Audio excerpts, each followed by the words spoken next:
I'm Whitney. I'm Mindy. And I'm Deb. We're three best friends who love nerdy things. Well, some people think we're nerdy, but we think we're pretty awesome. This is Our Nerdiest Thing.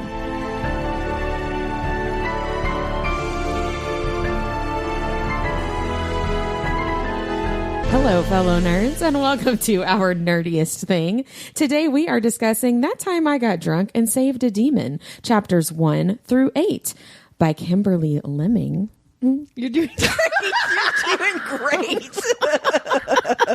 Wait, what else am I supposed to say? I know, right?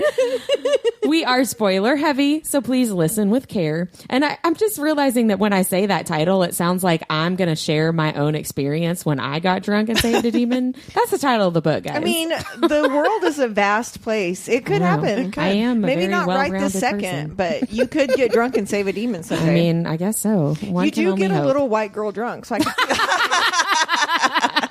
Well, before we get into it, Deborah, will you please share about our nerdiest cocktail? Of course. Tonight's cocktail is named Cinnamon Hotpepper. It's themed after naming your kids after spices.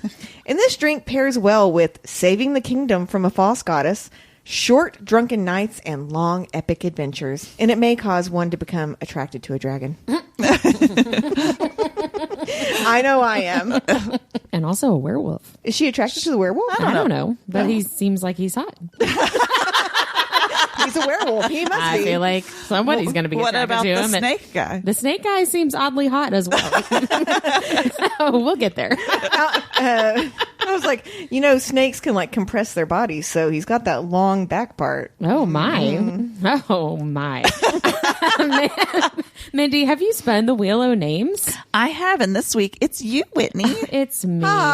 Well, so I will be responsible for using 60 seconds to give 10 things that happened, a kind of 10-point summary of this first section of the book. Last time, I got a lot of hate for prepping too much, so I really swung the opposite extreme. I did not prepare at all.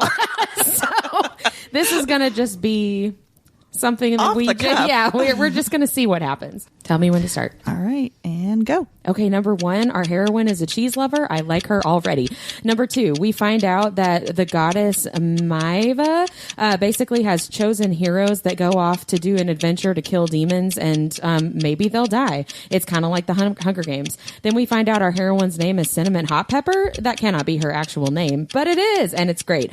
So we find out, number 4, the chosen heroes are always 2 men and 2 women, and they're always super hot. Seems kind of sus.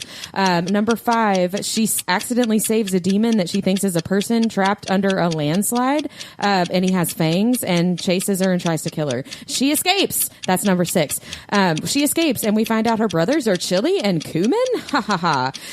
She's also 24 and not a teenager. Hooray! Number 7, the demon just shows up. It seems like Resand energy to me.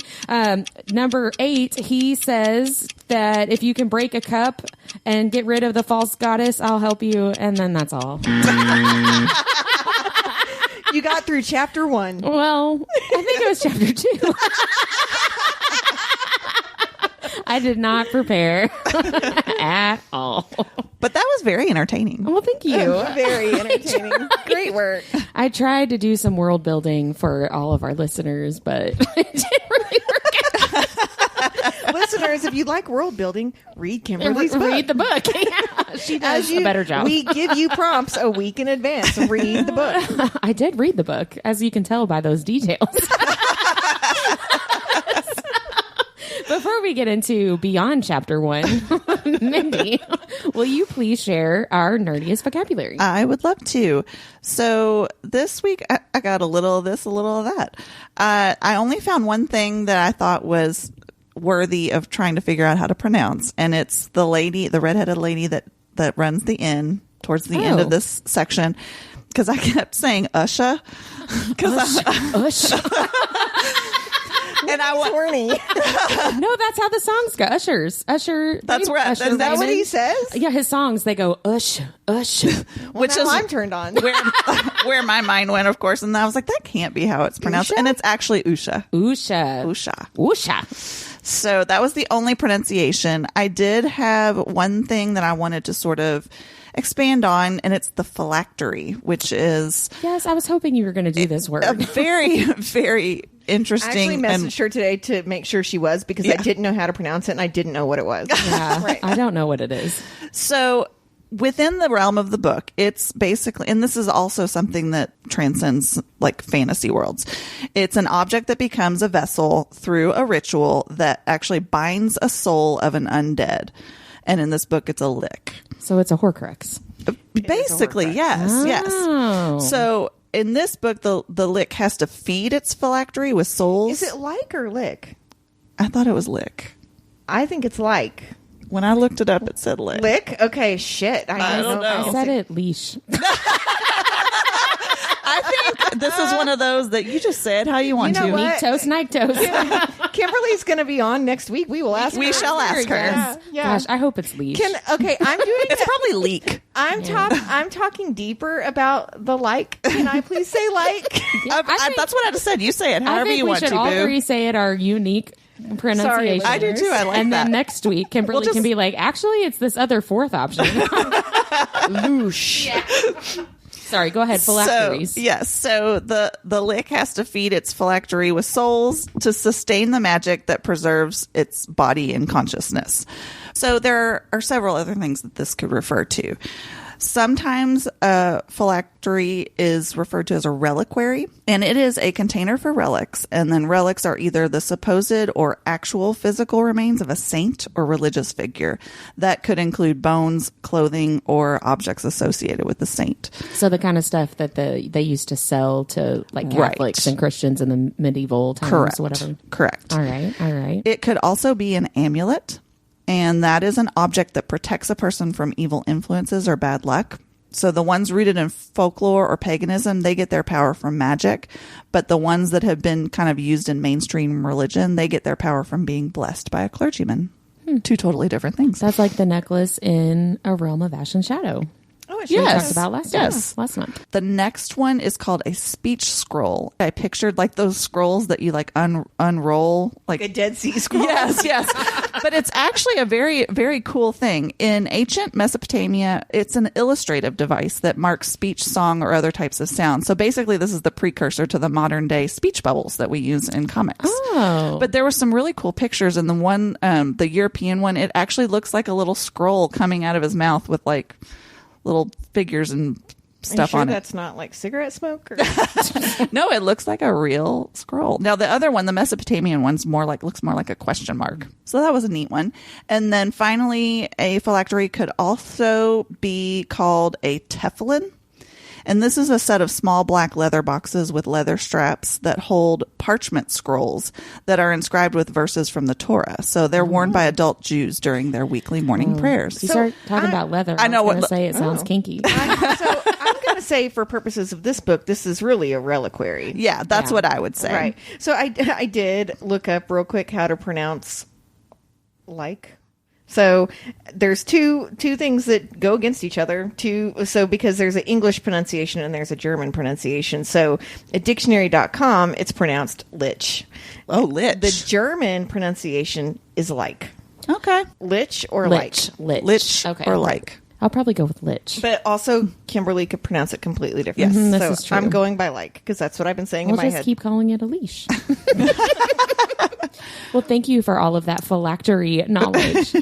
When I first read that word, I was like, isn't that like a contraceptive? And then I was like, nope, that's Prophylactic. I keep thinking from our last season when we kept saying, oh, touch my olfactory bulb. The olfactory bulbs. Yeah. Oh, man. Well, let's go ahead and get into it. Let's start by talking about our favorite moment. Who wants to go first? I want to go first because I want to state that, for the record, I absolutely despise the Huckabee Boys, and they remind me of the O'Doyle rule. Yes, me exactly. too. Is that what you got from That's it too? exactly what I was So thinking. that's from Billy Madison, for those of you that don't know. What I love about her talking to them, though, is the banter that Cinnamon has with the one that tries to rob her at the beginning of the book. Yeah. He calls her a wench, and she says, "Wench, shut the hell up. Who are you, my grandpa?" No made one me talks laugh. like that. And then she says, I don't have coins. I should rob you. I'm a farmer, dickhead. Everyone in this area is a fucking farmer. I was laughing so hard. So for the record, hate the Huckabees, love Cinnamon. Yeah, I really enjoyed that. One of my quotes that it was in the running for the quotes, and it didn't end up being my favorite quote, but it was from that scene, and it's when she says something like, "Bro, you can't even make that. You can't pull that look off." the cloak. with the, give me your cloak. yeah, or whatever. you couldn't pull that off, bro. Especially with your torn up handkerchief around your face or whatever. It was that was funny. I enjoyed that a lot. What about you, Whit? I had two. One was when Fallon breaks the older Huckabee boy's arm. That was my favorite, one of my favorite moments, because it was a real like touch her and die kind of moment, which I was like, yes. I know you're loving the whole fated mates thing, aren't you? Yeah, but then my real ultimate favorite moment is when Cinnamon wrestles the gator in the bayou or the swamp, wherever they are, and Fallon is like, all right, I gotta marry you. And like that's what does it for him. I love about that scene is that she's naked while she does it. Yeah, right. Well, and I loved everything about it, because she's like, there's one thing you haven't tasted, and he obviously thinks that she's going to be like, it's me, come here, big boy, or whatever. And then she's like, let me wrestle this gator real quick. I love that so much. It's so funny to me. And so I actually did a deep dive on gator wrestling, because I thought that is such a like Are you super trying specific to figure out thing. how to be more attractive to your husband? Obviously. For gator wrestling? Like a good little wife should. I was just delighted by that whole thing, and I just thought it was hilarious. It made me laugh, and I just really love it. It's such a specific action, such a random, for me anyway, such a random like tidbit to throw in. I wanted to look up more about it. So I thought that it was a great move for a strong female main character. So I looked into gator wrestling because I enjoyed the scene so much. So gator wrestling has actually been around for a long, long time, and originated with indigenous people that hunted alligators for food for thousands of years, which makes a whole lot of sense, but I just never thought about it before. Never really put that together. Have you ever had alligator meat? It's good. I have. It is very really good. It is a delight. Also, you either stab them in the face like Cinnamon did, or they bite you. Right, exactly. So indigenous people that lived in areas like Florida had to learn to, quote, handle gators, because it was just part of their way of life and their existence to eat and not get attacked and killed. And around 1900, indigenous people started to use alligators as roadside attractions to bring in more money, as our American society kept moving more and more toward industry and less agriculture. The indigenous people needed money to provide necessities to their tribes, and it was not very clear in my research if these roadside attractions were gator wrestling, or if it was just kind of like, hey, here's an alligator. Yeah, like here's an alligator. I really hope it was wrestling, because even just being able to catch an alligator safely without getting killed would have been impressive, right? So I'm not 100% sure what that really entailed, but I kind of hope it was just, come see this gator we caught. Like I think that's really funny. Either way, it would have been an impressive thing, and people would have paid money to see an alligator like that, not out in the middle of the swamp where they're about to get attacked, right? So in 1893, St. Augustine Alligator Farm opened and was one of Florida's first themed tourist attractions. And it really paved the way for a lot of the tourist industry that's still in Florida now. They have Gatorland and Silver Springs Nature Park, which side note, I really hope Silver Springs Nature Park was the setting of the song from Fleetwood Mac. Silver Spring. Do you guys know what I'm talking about? I don't. No. Oh my gosh. Sing it, Whit. It goes like that. No, it's about a girl who's. I don't care what it's about. Sing it. It's I'll follow you down to the sound of my voice will haunt you. Okay, yeah, I've heard that song. Yeah. You know. Thank you for showing us how the guitar is played. You'll never get away from the sound of the woman that loves you. And he doesn't, because it's her. They're in the band together. Anyway, so damn. Gatorland, right? Gatorland and Silver Springs Nature Park were very popular, with shows where they were taming or hypnotizing basically alligators, as well as wrestling them. Gator parks and gator wrestling are still very popular in Florida, especially near the Everglades Alligator Alley. Especially where they can make the news for Florida man wrestling. Right? Yeah, Right. Which feels like it happens every day. There are tons of gator parks, aquariums with gator shows, interactive features. There are restaurants where they have their own gator ponds where you can watch the alligators swim and be fed while you eat your dinner. I thought you were going to say where you could pick out your alligator to eat. I mean, there might be some of those too, but that's not what I meant. Yeah, it's a huge piece of tourism in Florida for sure. So I wanted to look up more about alligators and bayous, which I don't really think of Florida as a bayou. I think of Louisiana, right? Well, do you know the difference between a bayou and a swamp? Because I do not. No. Oh, okay. We'll put an article linking to the differences, but we don't know. I didn't look that up, but I just don't think of Florida. Maybe it is. I really don't know. So I wanted to look up more about Louisiana because that's what was in my mind as I was reading the description of the swamp or the bayou in the book, right? So I looked up more what is specifically described in the book and found this article that's from 2013 about a man named Paul Phillips. Paul is of Shawnee descent, and his family has been gator wrestling for over 150 years. Oh my gosh. Can you imagine people being like, tell us about your family? And you're Right? like, well, we're professional gator wrestlers. It's I think super I would cool. probably sleep with that guy. I'm like, if you can manhandle a gator, can you imagine what he could do to me? He knows what to do with those hands. He lives in Lafitte, Louisiana, and he literally jumps into the water and swims with the gators like in their natural habitat, right? Well, maybe not. Maybe I wouldn't sleep with him. He sounds he sounds a little reckless. He used to be a commercial fisherman until that big BP oil spill several years ago, 15-ish years ago, whenever that was. And then he started to be a tour guide for a local tour guide company. And so he will jump off the boat into the water and swim and As wrestle part of the his alligators. tour? Yes. I kind of want to go. Yeah, Isn't me that too. cool? I was trying to find, because this is, an article from 10 years ago. I was trying to look up if he's still like actively working, and I couldn't find any website that would be like Paul Phillips from the Yahoo article. I hope he didn't get eaten. And I feel like they would have done a follow-up article about that. And I didn't see anything about that. But, so he basically just picked up the family trade. He hunts alligators for food and catches them, kills them to sell, and wrestles them as part of his tour guide job. The article said that, at least in 2013, his 97-year-old grandma was still living and cooking gator stuffed with peppers and onions, which sounds amazing. That does sound good. It made me want to go down there because I would eat the crap I thought out of you were that. going to say she was still wrestling alligators, which I would love to see as well. That would be amazing. So Paul's dad taught him how to wrestle alligators, and Paul said that his grandfather taught his dad, his great-grandfather taught his grandfather, and so on, going all the way back 150 years. And the Little House on the Prairie girl within me loves the idea of like a skill like that you pass on from generation to generation. Well, my mom taught me how to sew clothes and make my own fabric. Well, my dad taught me how to punch a gator in the face. See, like for me though, like my kids will be like, she taught me how to heat up the Pop-Tart for 12 seconds in a microwave, like to get it just the right heat. Okay, I'm sorry. I have to stop you right there. You put Pop-Tarts in the toaster. No, that gets too hot and too crispy. Okay. I don't like that. The edges are crispy, and you put butter on that shit, and it is I have done that. I used to do that as a kid. But When I was pregnant with my second, I ate Pop-Tarts with butter on them all the yeah, time. I used to eat glazed donuts with butter. I'm a purist. I eat them straight from the package. Straight from the wrapper. Well, I eat them raw. just raw dogging your way through the Pop-Tart. So Paul says that in his family, when you turn 10, that's when you start learning how to wrestle an Holy alligator. shit. Your son would wrestle alligators in 1 year. My son Right. is he'll be 10 on his next My birthday. son will That's be terrifying. 12. I can't imagine being like, That's my son's terrifying. been wrestling gators for 2 years, right?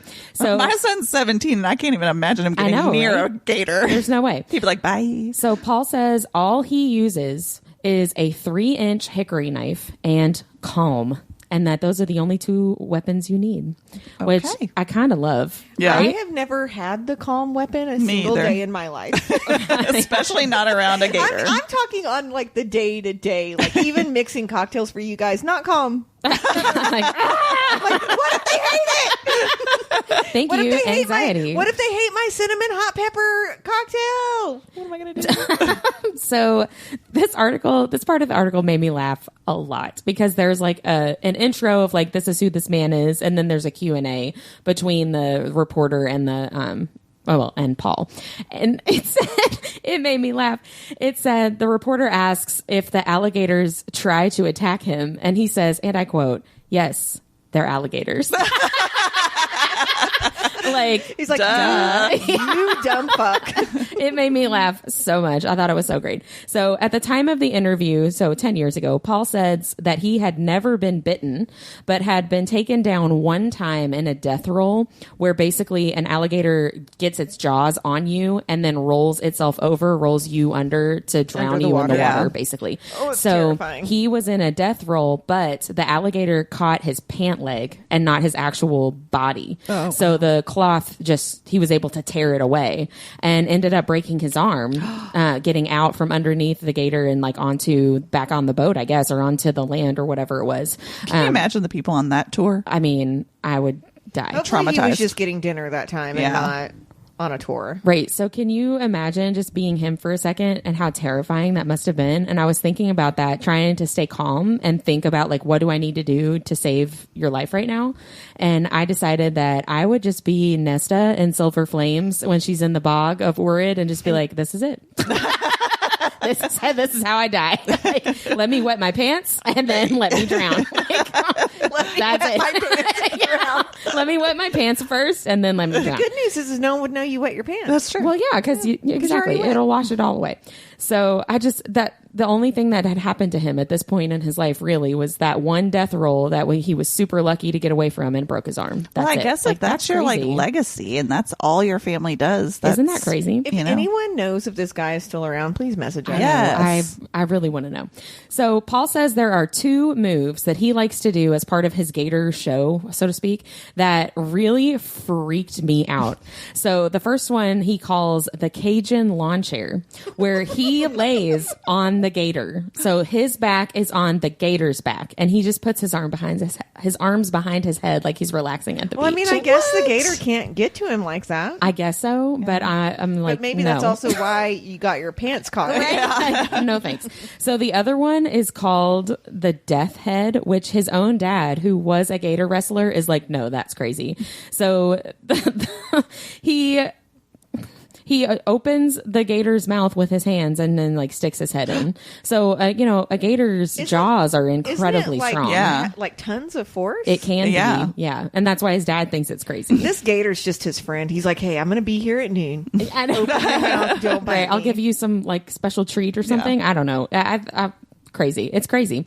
So he said also gators can run as fast as 27 miles per hour for 30 yards. Dang. On Oh my land, God. which is a long way if you're being chased by an alligator. I thought they were slow. They're not. Oh no, I've seen one come. Have you seen one come out of a body of water ever before? Fuck no. No. I saw one in Hilton Head one time when we were there. Those things are fast. I would pee Like my pants. just in the wild? Or were you like, Yeah, oh, like oh there my was like a God. big body of water out behind No our way. condo, and we were on the porch or whatever. I mean, we went inside. We're like, fuck that shit. Yeah, no, But I mean, way. we saw it. We're like, oh, there's a gator, and like next thing we know, it's like halfway to us. We're like, Yeah, bye. 27 miles an hour is Yeah. fast, It's right? insane. And when it's I swimming, can't ride my bike that fast. right? When it's swimming, it's 30 miles an hour. So it's almost as fast on land as it is swimming in the water, which I did not think that was the case. I thought that with they were its much slower. Short little stubby legs, you wouldn't think. I know.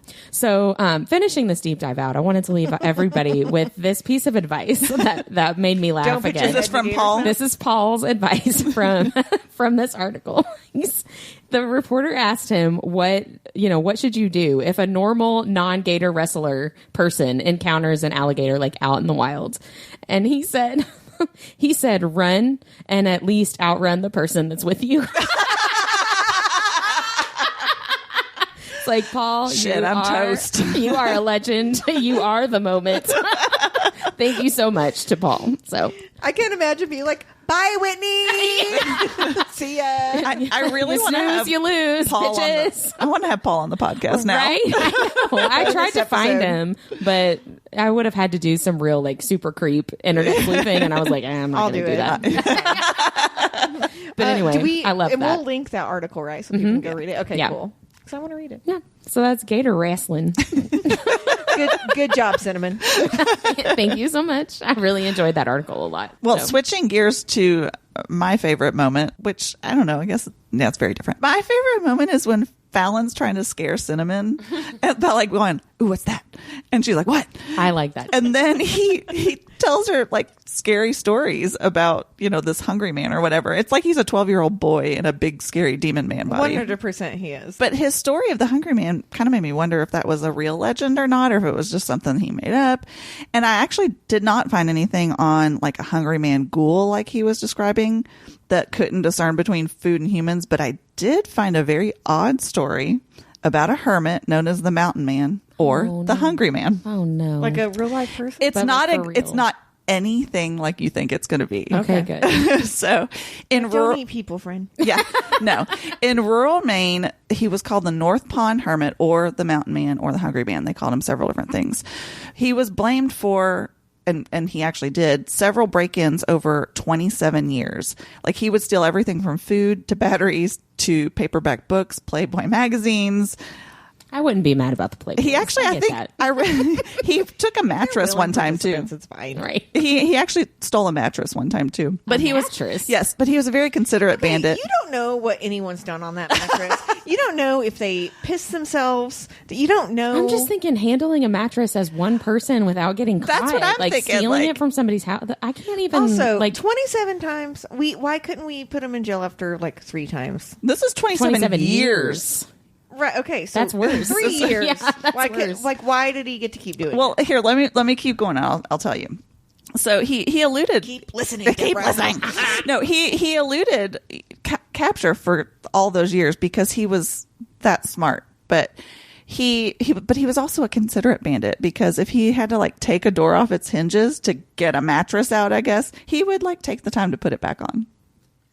What a nice vagrant. great. That is I know, so kind. Steal my shit. Take my door off, but please put my door back on. That's the least you can do. So he did elude capture for years, but when he was caught, it's rural Maine, started back in the 80s. So they finally That makes a difference. They finally caught wind of like, oh, we should put some like cameras out or whatever. And so they did finally capture him that way. But his captor was really surprised. What would you picture? I would picture like an old man with like Bearded. all these facial hair and like not like, Super skinny. ragged clothes. one of the guys from the Mean Family and Pete's Dragon that had like the big bushy yes. beard. Yeah. Yes. That's who I would picture. No, he found a well-dressed and well-fed man with glasses and was clean cut. He looked, for all intents and purposes, perfectly normal. So his name was Christopher Knight, not Peter Brady from I the was Brady just Bunch. about to say Peter Brady. And he went that whole 27 years without speaking to another human being. Wow. Yeah. So he grew up in a small town in Maine, and his family was, and was in quotes, they were a family of brainiacs. So they lived off the land. They were intensely private. They taught, like his dad taught him how to hunt, and he took like survivalist classes. And then one day when he was 20 in 1986, he just decided he was just going to disappear.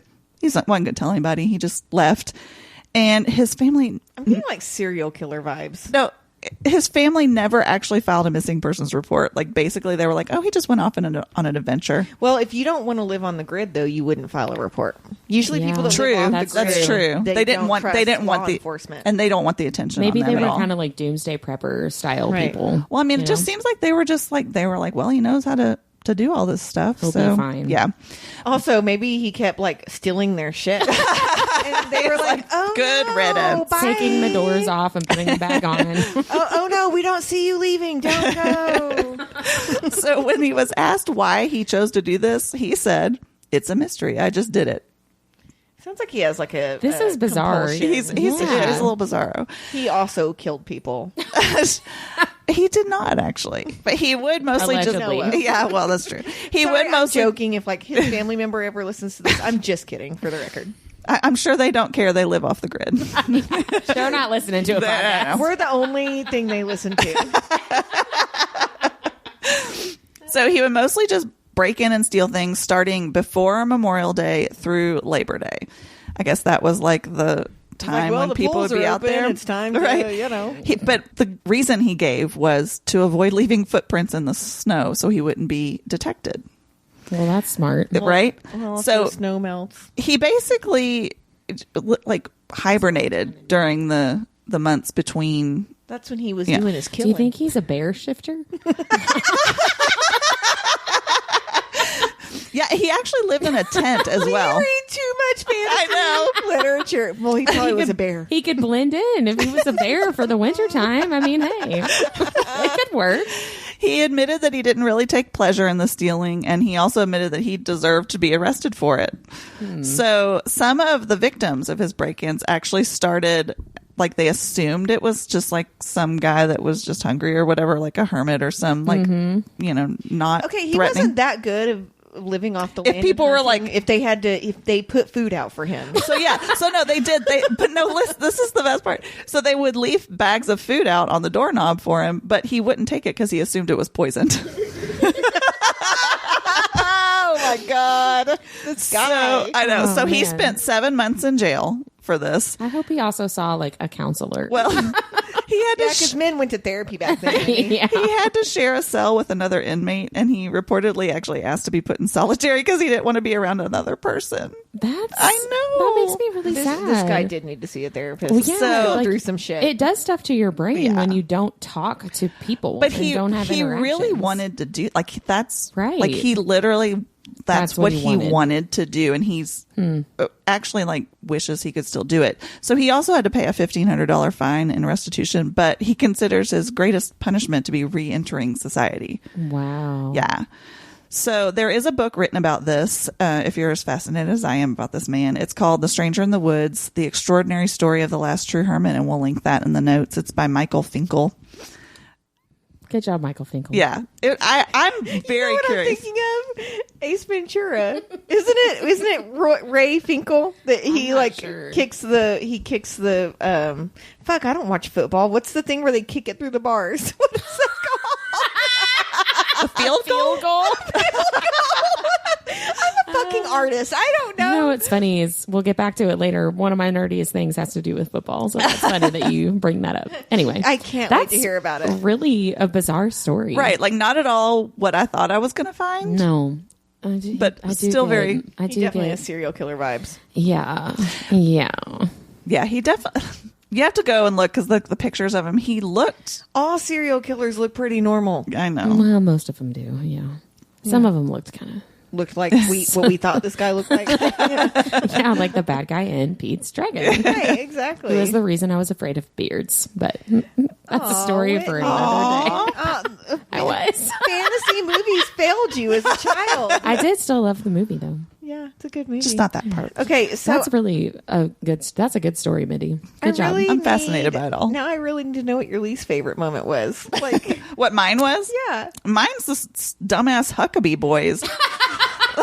Like, when they cried, like that second time where they stopped her and Bree in the road, which, again, another hilarious name because she sells cheese. And then he he says, "Oh, boys will be boys," and then he Fuck smacks her, and I'm like, what is with the smacking of women? And she was like, well, that's just normal. He hits me. And I'm like, Yeah. it makes me very Like, uncomfortable and angry. It's not that bad. And he's like, he hit you, and you're Yeah. okay with this? Like, Do you remember in season 1 where we talked about propaganda, how they're like, it could be worse? That's how I felt like she was in this. Like, well, he could like stab Yeah. me. Right. Yeah. Right. Well, but she, I guess she'd been out in the world some, but she'd been sort of in her own little world for so Sheltered. long. Like, Yeah. that's sort of what. But, like, even though she's a badass and doesn't take their shit, she still had to be rescued by Fallon, which. You didn't like that, yeah? And it's not that I didn't like it. It's like, I guess we just won't even get into the fact that even badass women like us get turned on by the whole touch her and die, she's mine rescuer. And I'm just a little conflicted about that. Right. Yeah. Now, here's the thing. I like the touch her and die if it's just defense and Right. I still get to do the ass kicking. Right. Personally. And he does let her do the ass kicking, yeah. with the oozy demon non-goddess lady. He also gave her control of that Oozy situation. demon non-goddess lady. He gave her control of that situation with the Yeah. Huckabee boys too, where she was like, "You are not going to kill True. him," and he was like, "Ugh, "Fine." But I And don't I know. like how he promises not to kill anyone as long as they don't deserve it. Yeah. yeah. It just made me even more mad that our society perpetuates that sort of behavior. I mean, I can't even tell you how many times a parent from the school where I work uses the "he's just being a boy" or "boys will be boys" excuse when confronted with their child's poor behavior. the It's time. ridiculous. Yeah. the I time. mean, that's the thing. And we talked last week about how women are taught to be proper and have the correct etiquette. Like, girls aren't allowed to get away with that type of behavior. Right. Otherwise, we're unruly, and but it's a boy, and he has tendencies, and no, he doesn't. Can you imagine if somebody, a girl was promiscuous, and then the mom was like, well, girls will be girls. You know what, though? We will be. We like sex. Exactly. But that wouldn't fly, right? No, you know how horny girls get. Yeah, Right. Yeah. I mean, he said no, but he meant yes. Like, right. Right. Ugh. Yeah. So mine also, Mindy, was about like the social commentary of this book. I mean, it's just brutal that humans are keeping demons as slaves. And on top of that, they're putting collars on the demons to show their ownership. And it's unfathomable to me that not that long ago this behavior was actually happening to the black population in our country. I mean, really not that long ago. The humans in the story see the demons as a subpar species, and the reliquaries that Fallon needs to break are also keeping the demons from being able to behave in their normal state, which includes being able to speak. And the two demons that Cinnamon frees asks her why. They're like, well, why would anyone do this? And she resolutely says, and I love this, my name is Cinnamon. I'm a spice farmer traveling with another demon to destroy Maiva's phylactery. Is that? Phylactery. Phylactery. He wants to kill her for good, and I'm honestly fine with that because she seems like a real prick. I freed you because slavery is wrong. Yeah. And even though this book's meant to be humorous, the author writes about some very serious, very real issues. And I don't want to get into all this because I don't want to downplay slavery, especially reading a black author's work. But I actually was looking a little bit because I was wondering if there were any countries that still have slaves. And if you look into what's happening in the U.S. penitentiary system right now, especially to people of color, it's slavery. And I did not. It was shocking to me and bothered me so much. But again, I don't want to go too deep into that because I don't want to downplay what she's writing about here. Yeah. But it's just appalling that they were treating these people of sound mind, putting collars on them, trading them off, treating them like they're nothing. And she literally just has to say, because you're not supposed to do this. Right. And her thing is like, how come no one was saying that? Why did I think this was okay until I met Fallon? Right. And it's the same thing. It's like that mob mentality, right? Like, why did people do it for years in this country? That was actually my least favorite moment too. And part of it is I like the fact that Cinnamon is written growing up in a space where demons just weren't, right? Like they weren't in that space at all. So she has no context for what's going on anywhere else outside of her little town, and her farm, right? Well, even Usha, is that how we pronounce it? Usha. Okay. Even Usha was like, well, that's what we do. Right. Well, and for Usha too, and I guess everybody else that lives in that city, there was no possibility in her brain that demons had any capacity outside of what she could see. Right. Well, what she had been told. Right. And I think that's why a lot of people are like, well, like my father, he was taught to be a racist, but you still know what's right and wrong. Yeah. Right. Right. And so like her not ever being around this and seeing it for the first time and knowing immediately exactly this is not okay. Yeah. Like at what point in anyone's life do you think chaining another being up is okay? Like it makes me sick. Yeah. That was my least favorite moment too. Yeah. But I really liked the way that she weaved that. Hold on, put it in the story. Yeah, the way she wrote it.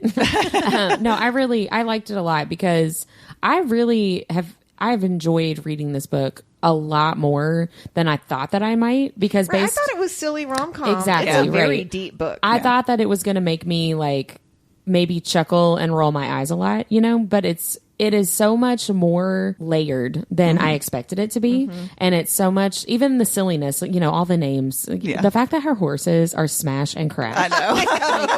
Stuff like that makes me laugh out loud. Like it's so funny, but it's funny in a really smart way. Yes. And she's bringing in all this other really, like you're saying, really deep stuff in a way that still fits with kind of the more lighthearted, humorous part of her writing, but still getting her point across. But it makes you wait, stop. Wait, why did I also, as the reader, go, oh, yeah, they've got them chained up. Of course. Right. Yeah. I liked it. Yeah. It's my least favorite moment, but I very well written, that. right? Yeah. Good job, Kimberly Lemming. Clap, clap, clap. That was not sarcastic. I promise. As I said it, I was like, this sounds bitchy. What about your all's biggest revelation? I just wrote, Fallon is an effing dragon?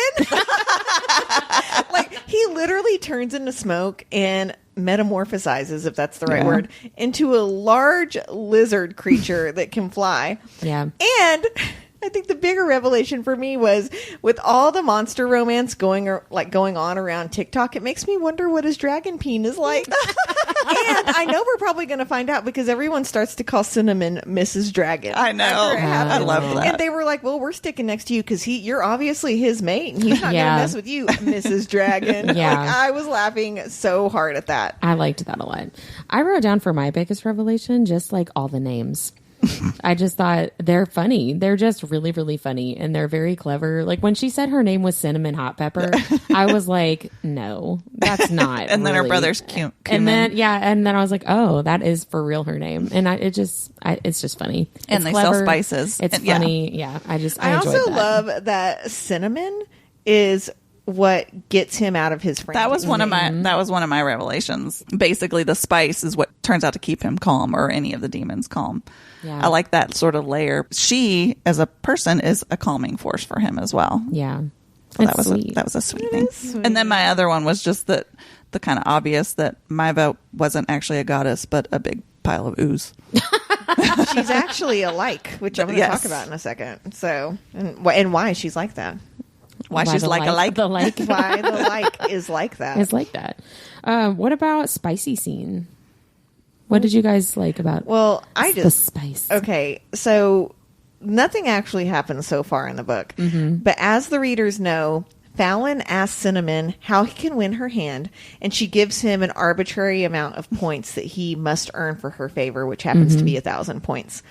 The sexual tension between these two is top notch when Fallon asks Cinnamon how many points he'll get if he goes down on her. I know. And he describes it so well. Yeah. First of all, I'm literally fanning myself as he's doing it. But he describes it so well that Fallon gives him 100 points without him even having to do anything. Yeah. And then thinks to herself, I'm going to fuck a demon before this is over. So it was hot and hilarious at the same time. I wrote that quote down. Like I came to the harsh realization, I'm going to fuck a demon before this is over. I thought that was one of my favorite quotes too. I think that's really funny. What was your favorite spice? So my first inclination was to write, I need more spice, because for a while I thought the spiciest scene was when she spiced up the crawfish. Or what does he call them? The swamp spiders? Swamp spiders, yeah. Which I love crawfish, but if anyone ever calls them swamp spiders, that is not appetizing really at all. made my skin crawl. That's accurate. As it went on, I thought, okay, so the demon dirty talk, that was pretty sexy. Like, what is it about men teasing with what they want to do that is such a turn on? We saw it with Cass, we saw it with Gideon. But if they can say it, that means they know how to do exactly. it. Right. I mean, maybe that's what it is. Otherwise, it'd be like, I go down there and like lick on you. in Cinnamon's words, hot damn. Like, hot damn. You're not wrong about that. Saying, like, if they can't describe it, they don't know how to do it. It makes me think of that episode, the Virgin episode of New Girl, where they all talk about how they lost their virginity. Yeah. And Schmidt's like, they call me the sex haver. Yeah.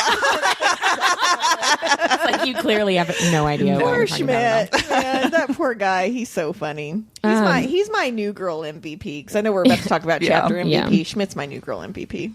Well, there wasn't a whole lot of spice, but I picked a different scene that wasn't really spicy. It was just more tension. I really loved the whole interaction when they're like naked in the swamp.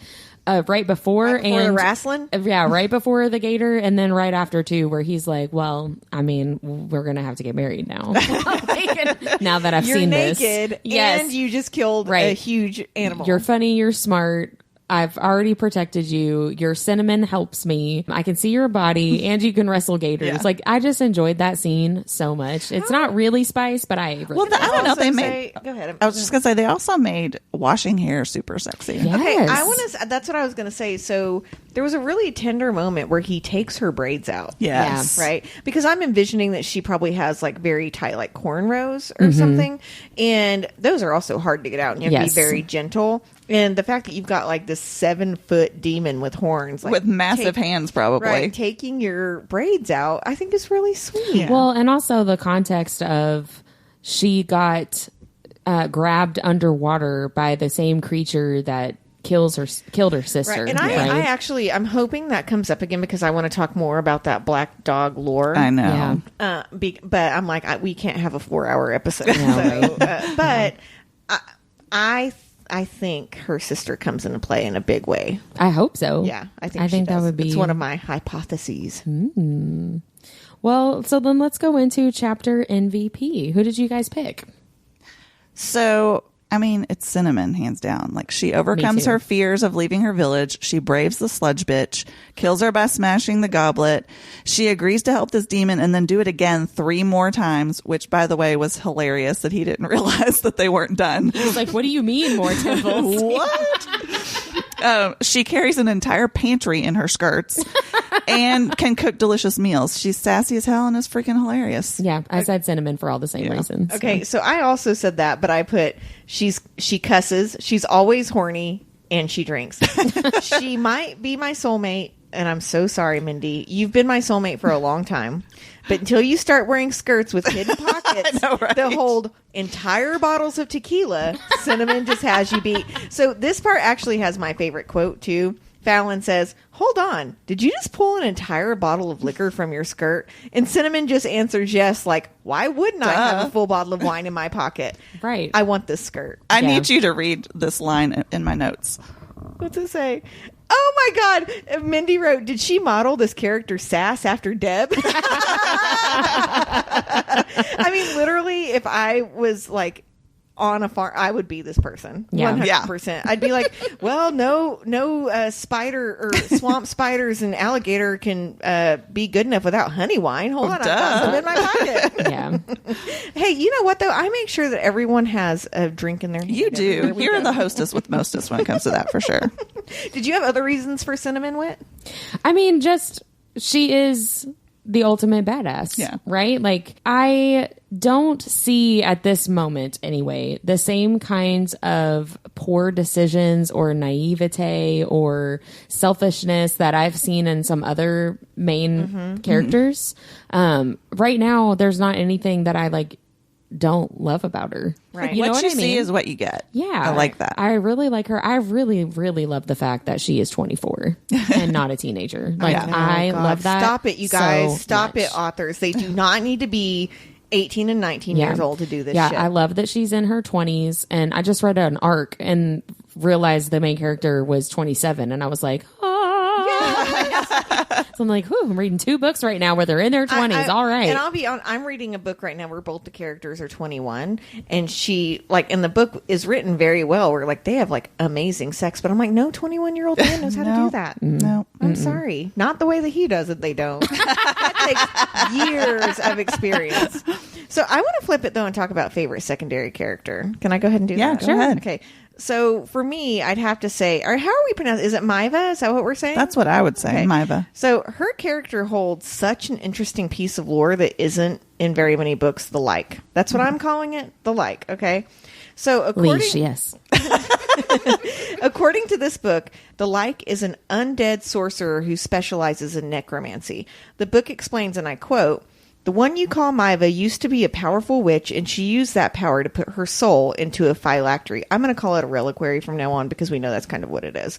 The only way to kill a like is to break it. So we learn from Fallon that hundreds of years ago, Maiva sacrificed the children of some demons to feed her dark magic. When the demons retaliated, she then used her power to hypnotize the demon population and force them to live in an inhospitable area of the world.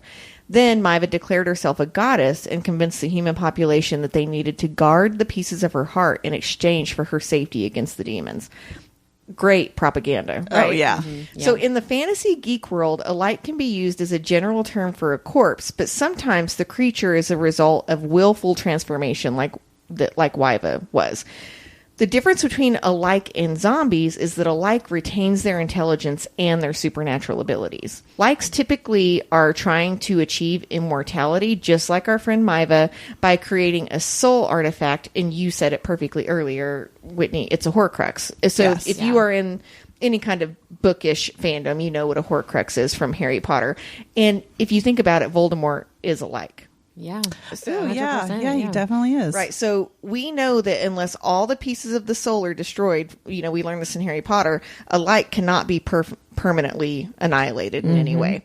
So a few fun facts about Lichs. The gate of a cemetery where a coffin is delivered is commonly referred to as the Lich Gate. And the Lich is an archaic English word for corpse. So next time you're at a cemetery, that's what that's called. Number 2, technically, Vecna from Stranger Things is also a Lich. Yeah. Oh, yeah. Number 3, usually Lichs resemble skeletons, and if their eyes have rotted away, they're replaced with eerie pinpoints of light. Ooh. No, thank you. Right. So Lichs are a very common character in the game Dungeons and Dragons, and according to Gamer.com, most Lichs are usually created by a bigger, badder evil, which means that Maiva may not be our big bad in this book. Ooh. And number 5, finally, Lichs can typically animate the dead. And spoiler alert here, if you've not read What Lies Beyond the Veil. But Harper L. Woods, and I'm just going to say, fast forward 10 seconds if you don't want to hear this. Reading more about Lichs makes me wonder more about Estrella's character in the book, since we still don't know what she technically is, but we do know that she's fully not human. Her skin is changing into darkness, and we know she can animate corpses, which is a big thing that a Lich can do. Interesting. That would be such a cool twist in the series. Yeah. And if you haven't read What Lies Beyond the Veil, I highly recommend it. Yeah. Harper L. Woods, it's a wonderful series. We're on book 3 or 4, Whit. I think 4. Yeah, and there's 2 more books coming out in the series. But the big thing right now, even in book 4, is you don't know what Estrella is. You think she's human, but she's having some very type of tendencies. Like tendencies. Sure is. Yeah, so Maiva, I mean, as much as I hate this character, obviously she's lied to all of mankind. What she is not something that you really see written very it's commonly. very fascinating. Right? I mean, Voldemort is the most famous one, but he's not even really called that in Right. the books. But Right. that is what he is. That's interesting. Yeah. Food for thought. I like the likes. Who's your secondary character fave, Min? So mine is Bree, because she's the sassy, somewhat serious foil to Cinnamon's hurricane sass is what I'm calling it. She tells Cinnamon to go home when she's too drunk and eating all her cheese. And then she points out that Sin and Fallon just need to bone and get it over with. I loved that part. And I love that they bond over reading, like as good nerdy friends should. And that Bree prefers romance while Cinnamon prefers fairy tales and fantasy. I thought that was a sweet little But we're getting touch. all of that in this book, which is really cool. I know. See, we're the same person because I also said Bree for the same reason. Oh, that's hilarious. Really? I mean, Bree's delicious. the beginning of the story, she tells Cinnamon to go home, and she kind of like makes the whole start of the story happen. Right? Right. If Cinnamon hadn't gone home, She wouldn't have run into the demon. right, Yeah. the whole story would not be happening. I But will say, though, at the beginning of the book, when she's like, we're at this festival, Bree, like, let's go drinking and let's go have some fun. And that's when I started thinking, is this book about me? yeah. And I did pick this book. So Yeah, Yes. maybe it is. Kimberly Lemming, stop looking through my window. No, I liked how Bree was a romance reader too. We talked about this with the Realm of Ash and Shadow. We like when our authors kind of, I was going to say slide in. Yes, we like that too. We like that part too. when they mention that the characters are also readers, I feel like it's a little like love letter to the readers, because obviously like Yeah. hello, here we are, you know what I mean? I really enjoyed that a lot. I thought Bree was funny as well and delighted me at the beginning of the book. I just hope we like get to see Cinnamon. more of her. I know. I feel like we will. Maybe maybe she's in later books, if not this one.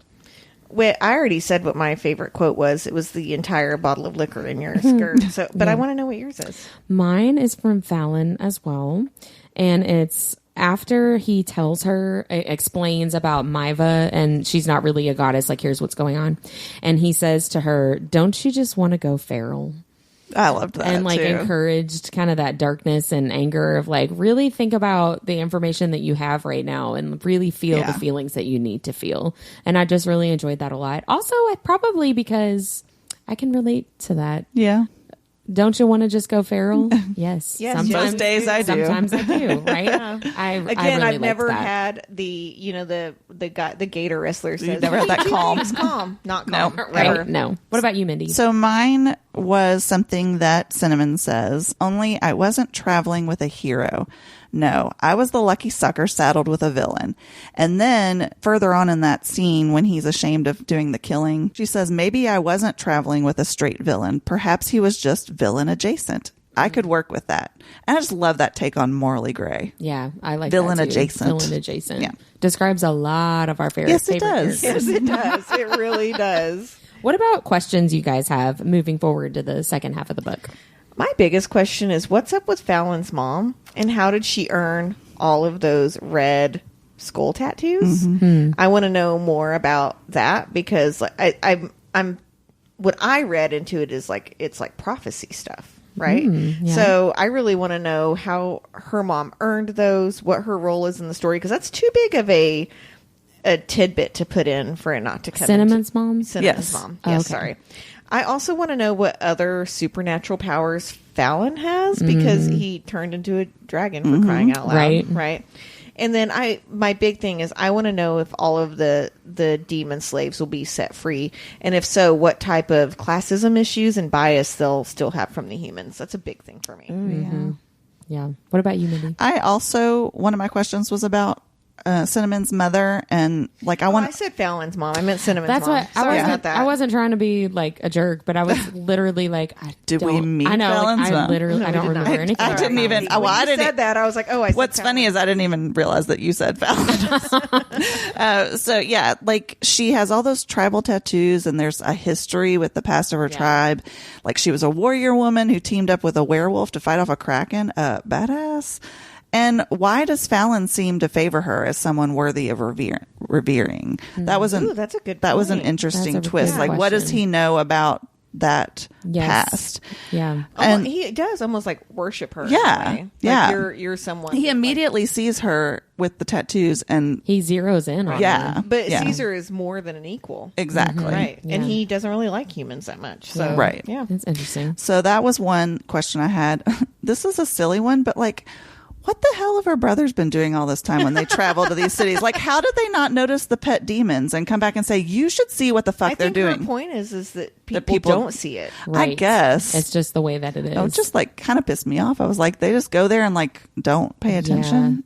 I do think it would be weird to not ever have a conversation about it, given that in your own town, demons are such a hot topic of like not Right. because they don't ever get there. You know what I mean? I would Like think it that's would such at a least big deal. come up as like, hey, they've got demons and it's cool because they Right. keep them Yeah. chained up. Like demons Which, not for the being- record, it's not. I'm saying that Yeah. out loud. Right. But you would think they would come back and say, well, if we ever have demons, we can just turn them into Like, leave. it's so Yeah. different from how they live. Like, I just, it Right. seems like something that they would talk about. Right. I agree with you there.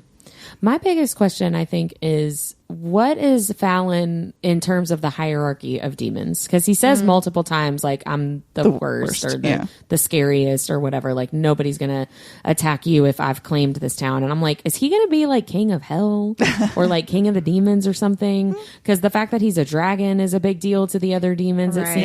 Yeah. And like you're saying, he probably has a lot more power that we haven't seen. And I'm like, what is this going to mean? How did I not see the shift coming, though? Because you have a I didn't male either. demon that shifts into the werewolf. You have another male demon that shifts into the snake. Yeah. Why did I not go like, I wonder what Fallon's... But I the didn't book think was about so it at all. fast-paced at that point. I was Yeah. like, ooh, I'm so excited, honestly, to stop recording with you guys so I can go read the second half of this book. Because I don't read ahead because Yeah. I don't want Right. anything to like cloud my questions or anything. But I didn't like, read ahead this time. I didn't either. So it'll be an adventure for all of us.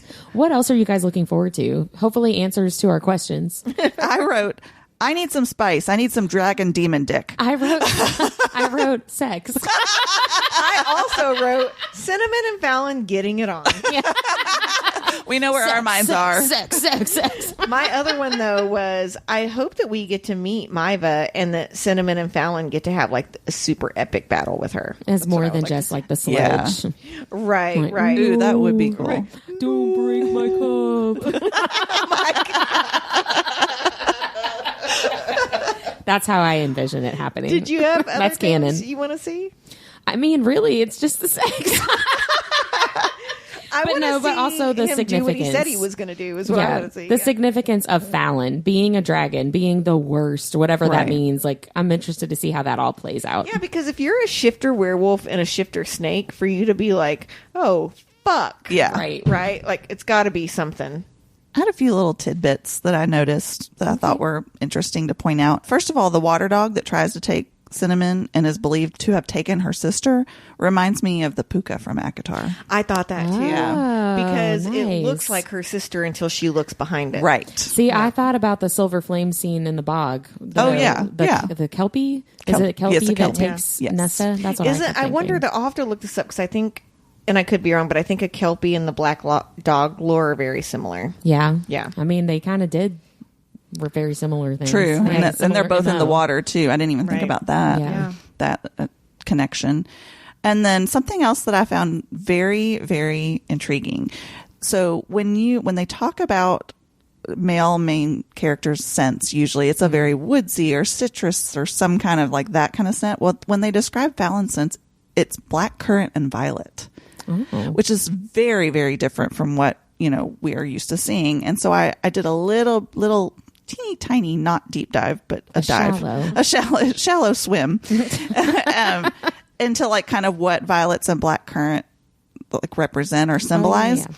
And violets are believed to calm tempers and induce sleep. Some folklore says that if you want to attract love, you wear or carry a violet. And in the language of flowers, the violet can also mean death. Ooh, so there's a whole gamut right there. Yeah. Right? Well, we just were talking to an author about how she likes to write about men looking for love, not women looking for love. Yeah. So, yeah. And then the black currant berries, they're said to give you courage, especially if you are going on a quest. Oh. And they can also symbolize abundance. And if you use powdered black currant, it's also that's used in healing and peace and communication rituals. Interesting. So, we see what you did there, Kimberly Lemming. Yeah, I thought that was, a little twist there. And then finally, the other little thing I just thought was hilarious was that the brothel was named Pillage and Chill. I laughed so hard at that. I definitely laughed out loud. I laughed. The only other thing that I had as a tidbit, it was just a moment that made me laugh where she saw his demon dick. And she couldn't look away from it? Well, she said it was basically a weapon in and of itself. That made me laugh a lot. Yeah. I enjoyed that. It was good. I'm really looking forward to I'm really enjoying this book. I'm really enjoying it too. Well, let's talk about our nerdiest things of the week. What's yours, Whitney? Well, I have two. So one was semi-embarrassing. My brother and sister-in-law were in town, and I know she's getting her PhD, and I couldn't remember exactly what her discipline was, and I knew that it was two words that I hadn't heard together, and thought, well, that's kind of interesting. And in my brain, it was sociological engineering, and I'm like, I don't think that's what it is, but that's what was in my brain. So I asked her about it, and I was like, is that what you're studying? And she was like, no. Did you also tell her you hate the fiddle? No. If our listeners haven't listened to that episode, Whitney said that, and then she's like, I play the violin. Yeah, that's back in season 1. But no, she's studying medical sociology. Which is still two disciplines that I had not put together. I can see where you and I had sociology. You had, yeah. But I just felt stupid. So hey, at least you're taking interest in what your exactly. sister-in-law does, right? I'm trying. So then the other nerdy thing is that I actually have joined my family's fantasy football league. For this season. That is different. Well, and that's what my mom texted me and was like, does Robbie want to do this? And I was like, he does, and I would also like to be included. Okay, I have to acknowledge something here, because again, I didn't know what's that thing called with the pole? A field goal. I was going to say a tailgate. No, that's when you get drunk before the game. I know what that is. Okay. But I didn't know, because in fantasy football, I was always like, you just pick some people and hope they don't get injured or something. I didn't realize it was based off actual players. Yeah. That makes it way more interesting, because I was like, why are you picking these people and the computer generates whether or not they hit a touchdown or not? That's dumb as shit. But the real way you do it is actually kind of cool. Yeah. See, my whole family is like, you want to be a part of fantasy football? Because I'm very, I told Robbie, I'm very sports dumb, right?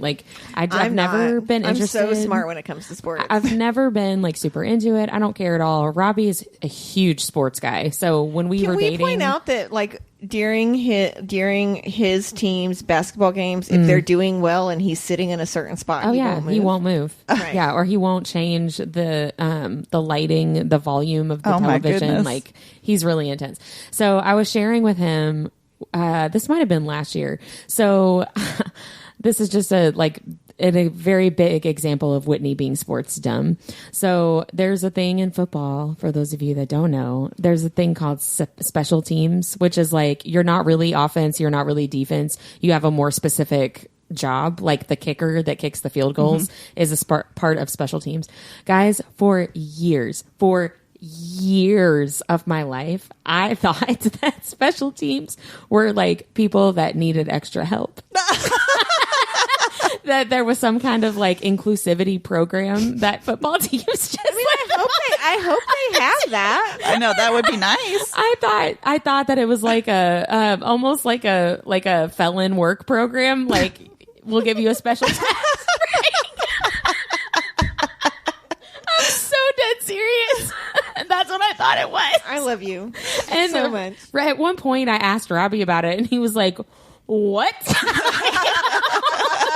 So anyway, now I know what special teams is. So special teams are. I know. So what I can do field goal fantasy is. football. Yeah. So you could do fantasy football. No, I'm not you gonna can do that. fantasy. You can fantasy. I'd rather fantasy about Fallon. But anyway, yeah. So I'm doing fantasy football, and I really want to be the person that comes in and doesn't know anything and wins the whole thing just by like dumb luck. What do you win? Nothing. Pride. Probably just pride. I don't Bragging even rights. know. They might have like a buy-in or something. I don't even know. Probably nothing. Just like, remember that one time Whitney won fantasy football? I mean, you'll be like, yes, I do, and I'll make you a certificate. And I'll never do it again. If I win fantasy football, I will never do it again and be like, I already leave won. that on a high. Yeah, for sure. like, that'll never happen. But Mindy, what's your nerdiest thing of the So week? I also had two. One's really short. I think several weeks ago I said I made my own cross stitch for pucking around, and I actually finished cross stitching it, and Yay. I got really excited, so I made another one based on Pucking Wild, which is the new release, and it's Fun. super cute. And it's got a curvy feminine heroine, Nice. and I loved being able to kind of create that in a different, Have you sent them to Emily yet? I want to give them to her when we go to Lit. Like, I want that'll to be present fun. them to her. I don't know it sounds weird, but Your Highness. I'll be really embarrassed if she's like, okay. No, she won't. She'll love No, it. she'll love I it. think she will. Yeah, she'll really love it. That's But great. my other one is that I was fortunate enough to snag a ticket to Readers on the River. On the river. Readers on the River. Readers on the river. There's some gator wrestling at Readers. There on better the not be. River. Although I'll know what to do. Yeah, run. Yes, Run faster than they're gators. somebody else. Yes. So, Readers on the River, which is a book festival here in Louisville, and by fortunate J.R. enough, Words Book Festival. yes, Yeah. and by fortunate enough, I mean I had a friend, shout out to Annette, who snagged them and offered me one because her daughter didn't want to go. So I did what any practical nerd would do and spend entirely too much money on a bougie rolling cart with a bougie drink holder and phone pocket. And I also snagged a spot at a table with one of the authors. So I'm excited about meeting and eating a plated lunch with Claire Contreras. That'll be really fun. Yeah, I'm really super stoked about it. Yeah, that'll be really cool. My nerdiest thing of the week is there is a listener that has messaged us a couple times, and I just want to give a shout out to her. Her name is Stephanie Hill. And we had posted about our podcast in one of the Sarah J. Maas groups whenever we did ACOTAR for season 1. And she had started listening, and she was so excited because she's like, I don't have anyone to talk about this stuff. And then when she found out we were doing A Soul of Ash and Blood, she was like, holy shit, you're like reading my stuff. And so, she was so excited about that. And she messaged me and she was like, I literally just finished A Soul of Ash and Blood, and holy shit, Cass turns into a cave cat, and Poppy wakes up finally, but then we have to wait until another book. And she was just talking about how much fun that book was and how she loved finishing, like that we're going to finish up the episodes. That episode actually posts this week, and how she couldn't wait for it, and she just made my day. So shout out to Stephanie. I love that. We love you, Stephanie. She's like an OG listener. Yeah, She she is. is. And then our friend Jen, shout out to Jen. Shout out who to had Jen. not met the two of you before. We had our Nerdiest Thing of the Week a couple weeks ago was our book club inflatable water slide drunken party that we had, and she literally won't stop. Like, she's so cute. She's like, I met Mindy and Whitney, and it was so much fun. And now, instead of just texting me every week when she listens to the podcast, she also texts the two of you, which I love, and we love you, Jen. And Yes. thanks so much for being our hype girl. And you're Shout so out good to for our you and egos. Stephanie. Yeah, thank you. Yes, Jen and Stephanie, you guys are the bomb. I mean, the podcast is a lot of work, and so seriously, any listener, Yes. please message us. We love to hear Yeah. from you. If you want us to do something different, if you like what we're doing, we